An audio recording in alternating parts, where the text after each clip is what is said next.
IPL 2025 సీజన్లో భాగంగా Gujarat Titans, Delhi Capitals జట్ల మధ్య గుజరాత్లోని అహ్మదాబాద్ వేదికగా జరిగినటువంటి మ్యాచ్ నెంబర్ 35లో ఆతిథ్య గుజరాత్ టైటన్స్ 7 వికెట్ల తేడాతోటి ఘన విజయం సాధించి పాయింట్ల పట్టికలో అగ్రస్థానానికి దూసుకువెళ్ళింది. ఈ మ్యాచ్లో టాస్ ఓడి ముందుగా బ్యాటింగ్ చేసినటువంటి ఢిల్లీ క్యాపిటల్స్ నిర్ణీత 20 ఓవర్లలో 8 వికెట్ల నష్టానికి 203 పరుగులు చేయగా, గుజరాత్ టైటన్స్ 19.2 ఓవర్లలో కేవలం 3 వికెట్లు మాత్రమే కోల్పోయి లక్ష్యాన్ని ఛేదించింది. గుజరాత్ బ్యాటర్లలో కీపర్ జోస్ బట్లర్ అద్భుత బ్యాటింగ్ తోటి 54 బంతుల్లో 11 ఫోర్లు 4 సిక్స్లతోటి 97 పరుగులు చేసి నాట్అవుట్గా నిలిచి విజయాన్ని అందించాడు గుజరాత్ టైటన్స్కు. ఇక రూథర్ఫోర్డ్ 43 పరుగులతోటి, సాయి సుదర్శన్ 36 పరుగులతోటి రాణించి బట్లర్ తోటి మంచి భాగస్వామ్యాలు నెలకొల్పారు.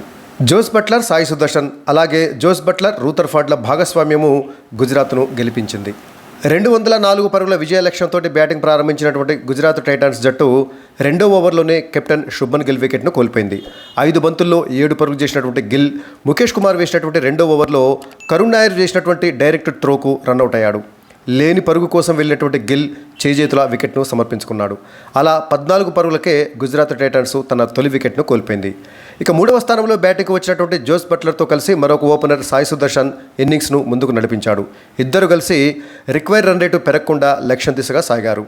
స్టార్క్ వేసినటువంటి 3వ ఓవర్లో సాయి సుదర్శన్ వరుసగా 2 ఫోర్లు కొట్టగా, విప్రాజ్ నిగమ్ వేసినటువంటి 5వ ఓవర్లో బట్లర్ వరుసగా 2 సిక్స్లు బాదాడు.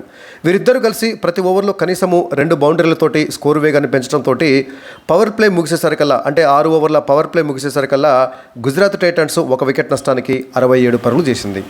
కుల్దీప్ యాదవ్ వేసినటువంటి 7వ ఓవర్లో స్టబ్స్కి క్యాచ్ ఇచ్చి సాయి సుదర్శన్ అవుట్ అయ్యాడు. 21 బంతులు ఎదుర్కొన్నటువంటి సాయి సుదర్శన్ 5 ఫోర్లు 1 సిక్సర్ తోటి 36 పరుగులు చేసి అవుట్ అయ్యాడు.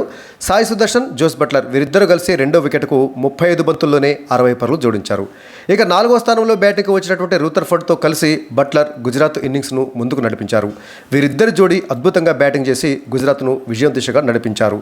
సో 10 ఓవర్లు ముగిసేసరికల్లా గుజరాత్ టైటన్స్ 2 వికెట్ల నష్టానికి 94 పరుగులు చేసి లక్ష్యం దిశగా దూసుకుపోయింది.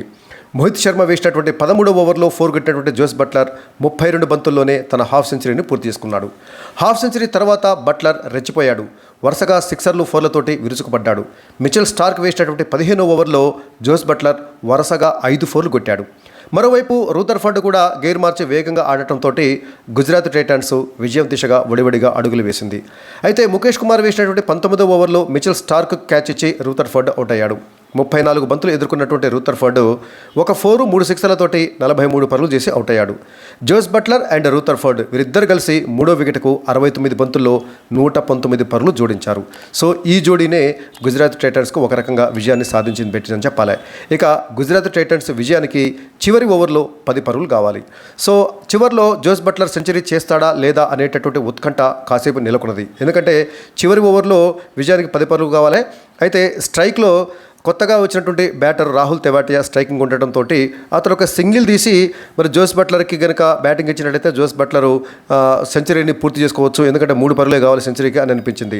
అయితే మిచెల్ స్టార్క్ వేసినటువంటి ఆ ఇన్నింగ్స్ చివరి ఓవర్లో తొలి బంతికి రాహుల్ తెవాటియా 6 కొట్టగా, రెండో బంతికి 4 కొట్టడంతో జీటీ విజయం సాధించింది. జోస్ బట్లర్ 97 పరుగుల వద్దనే ఆగిపోయాడు.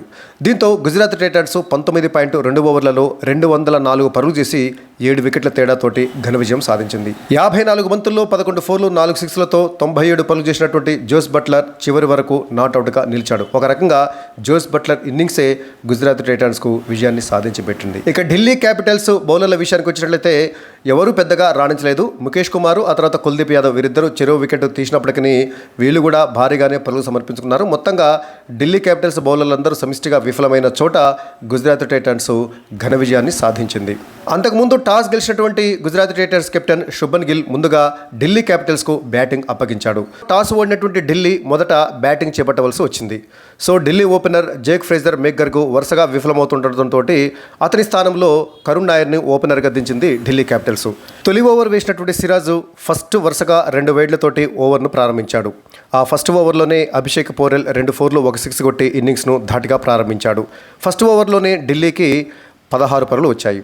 అర్షద్ ఖాన్ వేసినటువంటి రెండో ఓవర్లో ఓ 4 కొట్టినటువంటి పోరెల్ అదే ఓవర్లో సిరాజ్కు క్యాచ్ ఇచ్చి అవుట్ అయ్యాడు. అలా రెండో ఓవర్లోనే 23 పరుగుల వద్ద ఢిల్లీ క్యాపిటల్స్ తన తొలి వికెట్ను కోల్పోయింది. 9 బాల్స్ ఆడినటువంటి అభిషేక్ పోరెల్ 3 4లు 1 సిక్సర్ తోటి 18 పరుగులు చేసి అవుట్ అయ్యాడు. ఇక 3వ స్థానంలో బ్యాటింగ్కి వచ్చినటువంటి కేఎల్ రాహుల్తో కలిసి మరో ఓపెనర్ కరుణ్ నాయర్ ఇన్నింగ్స్ను కొనసాగించాడు. సిరాజ్ వేసినటువంటి 3వ ఓవర్లో రాహుల్ వరుసగా 4 6 కొట్టగా అదే ఓవర్లో కరుణ్ నాయర్ మరో 6 కొట్టాడు. కేఎల్ రాహుల్ చాలా వేగంగా ఆల్మోస్ట్ 200 స్ట్రైక్ రేట్ తోటి బ్యాటింగ్ చేశాడు. అయితే ప్రసిద్ధ కృష్ణ వేసినటువంటి 5వ ఓవర్లో ఓ 4 కొట్టినటువంటి రాహుల్ అదే ఓవర్లో 4వ బంతికి ఎల్బీడబ్ల్యూగా అవుట్ అయ్యాడు. రాహుల్ డిఆర్ఎస్ కూడా కోరుకోలేదు. 14 బంతులు ఆడినటువంటి కేఎల్ రాహుల్ 4 4లు 1 సిక్సర్ తోటి 28 పరుగులు చేసి అవుట్ అయ్యాడు. కేఎల్ రాహుల్, కరుణ్ నాయర్ వీరిద్దరు కలిసి 2వ వికెట్కు 18 బంతుల్లో 35 పరుగులు జోడించారు. ఆ తర్వాత 4వ స్థానంలో కెప్టెన్ అక్షర్ పటేల్ బ్యాటింగ్కి వచ్చాడు. అర్షద్ ఖాన్ వేసినటువంటి 6వ ఓవర్లో కరుణ్ నాయర్ వరుసగా 4 6 కొట్టడంతో 6 ఓవర్ల పవర్ ప్లేలో ఢిల్లీ క్యాపిటల్స్ 2 వికెట్ల నష్టానికి 73 పరుగులు చేసింది. పవర్ ప్లే తర్వాత కరుణ్ నాయర్, అక్షర్ పటేళ్ల జోడీ కాస్త ఆచితూచి ఆడటంతో పరుగుల వేగం తగ్గింది. ప్రసిద్ధ కృష్ణ వేసినటువంటి 9వ ఓవర్లో అర్షద్ ఖాన్కు క్యాచ్ ఇచ్చి కరుణ్ నాయర్ అవుట్ అయ్యాడు. 18 బంతులు ఆడినటువంటి కరుణ్ నాయర్ 2 4లు 2 సిక్సర్లతోటి 31 పరుగులు చేసి అవుట్ అయ్యాడు. అలా 93 పరుగుల వద్ద ఢిల్లీ క్యాపిటల్స్ తన 3వ వికెట్ను కోల్పోయింది. 10 ఓవర్లు ముగిసేసరికల్లా ఢిల్లీ క్యాపిటల్స్ 3 వికెట్ల నష్టానికి 105 పరుగులు చేసింది. ఈ దశలో ఢిల్లీ క్యాపిటల్స్ మరి 220 నుంచి 230 వరకు పరుగులు చేస్తుంది అని అనిపించింది. 5వ స్థానంలో బ్యాటింగ్కి వచ్చినటువంటి ట్రిస్టన్ స్టబ్స్, అక్షర్ పటేల్ ఇద్దరు కలిసి ఢిల్లీ ఇన్నింగ్స్ను ముందుకు తీసుకువెళ్లారు. వీరిద్దరు కలిసి అడపదడప బౌండరీలు బాదుతూ స్కోర్ బోర్డును ముందుకు నడిపారు. అక్షర్ పటేల్, స్టబ్స్ వీరిద్దరు కలిసి 4వ వికెట్కు 36 బంతుల్లో 53 పరుగుల భాగస్వామ్యం నెలకొల్పారు. అంటే దాదాపుగా 6 ఓవర్లలో 53 పరుగులు జోడించారు.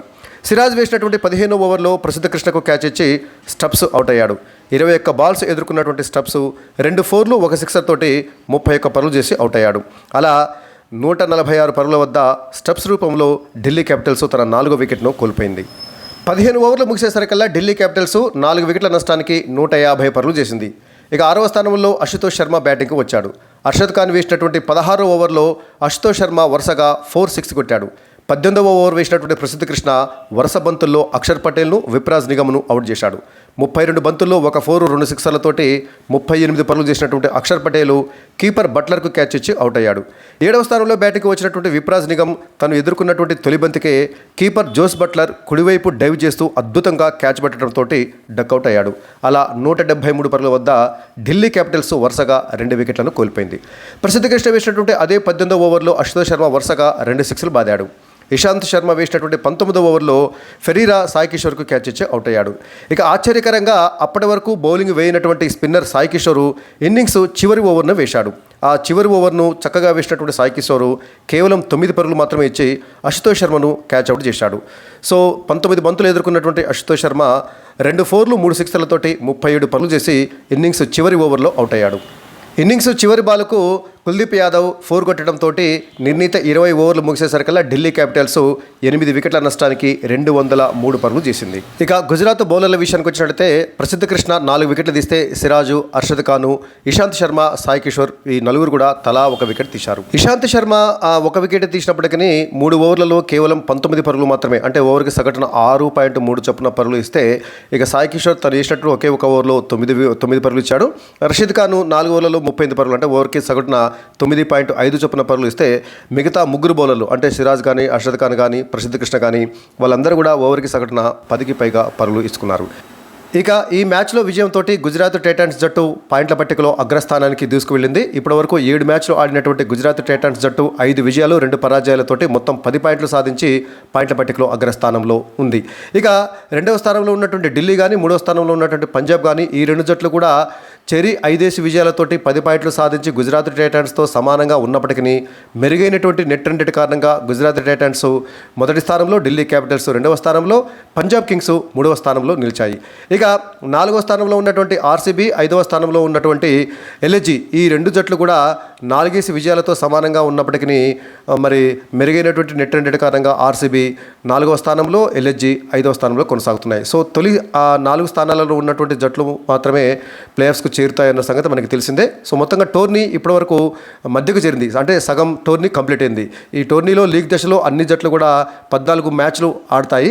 సో ఇప్పటివరకు అయితే ఈ మ్యాచ్ తోటి అన్ని జట్లు కూడా తలా 7 మ్యాచ్లు ఆడాయి.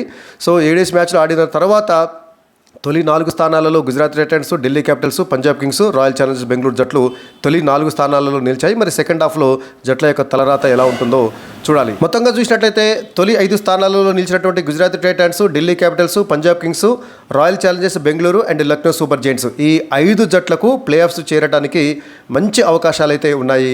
ఇక చివరిలో ఉన్నటువంటి సిఎస్కే కానీ, సన్ రైజర్స్ హైదరాబాద్ కానీ, రాజస్థాన్ రాయల్స్ కానీ, ముంబై ఇండియన్స్ కానీ, అదేవిధంగా కోల్కతా నైట్ రైడర్స్ ఈ జట్లకు మాత్రము ప్లే ఆఫ్ అవకాశాలు సంక్లిష్టంగా మరి. ముఖ్యంగా చెప్పాలంటే కేవలం 2 మ్యాచ్లు మాత్రమే, అంటే సగం టోర్నీ ముగిసిన తర్వాత కూడా 2 మ్యాచ్లు మాత్రమే గెలిచినటువంటి Rajasthan Royals, Sunrisers Hyderabad, Chennai Super Kings మాత్రము ప్లే ఆఫ్స్కు చేరటము దాదాపుగా సంక్లిష్టమే అని చెప్పాలి.